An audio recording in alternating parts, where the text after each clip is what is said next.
9 facts about heaven that will surprise you. Number 1. We won't miss our old lives.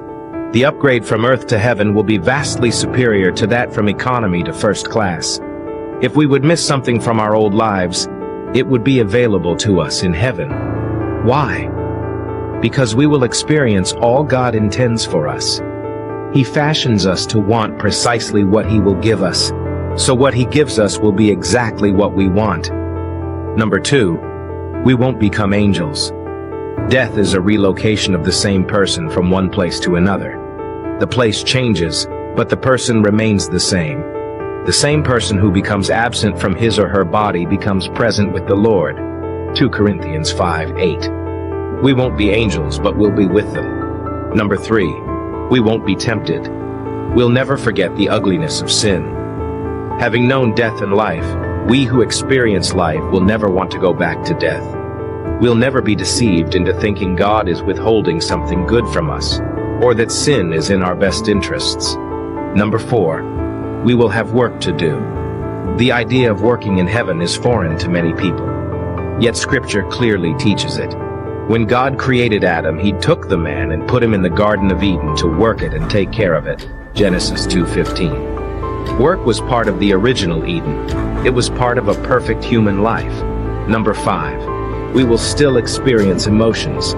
In Scripture, God is said to enjoy, love, laugh, take delight, and rejoice, as well as be angry, happy, jealous, and glad. To be like God means to have and express emotions. Hence, we should expect that in heaven emotions will exist for God's glory and our good. Number 6, we still won't know everything.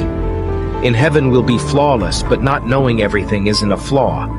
It's part of being finite. Righteous angels don't know everything, and they long to know more. 1 Peter 1:12.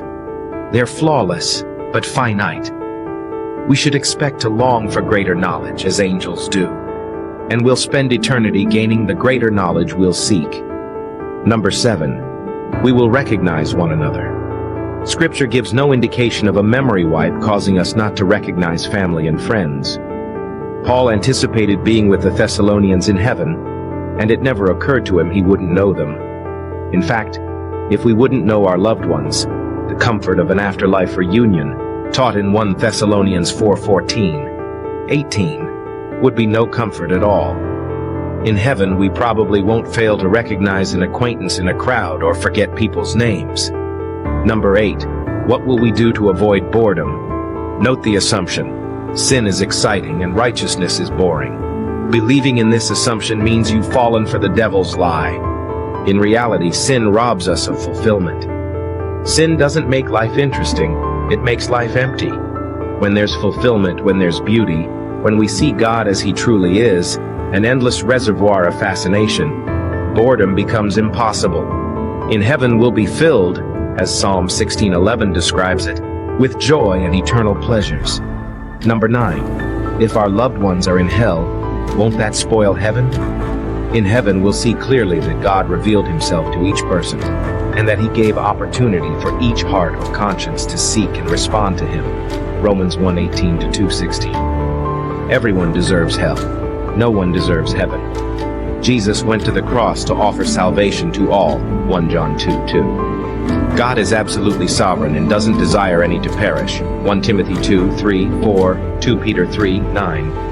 Yet many will perish in their unbelief. Matthew 7:13.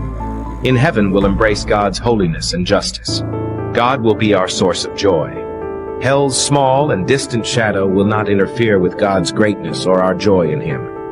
All of this should motivate us to share the gospel of Christ with family, friends, neighbors in the whole world.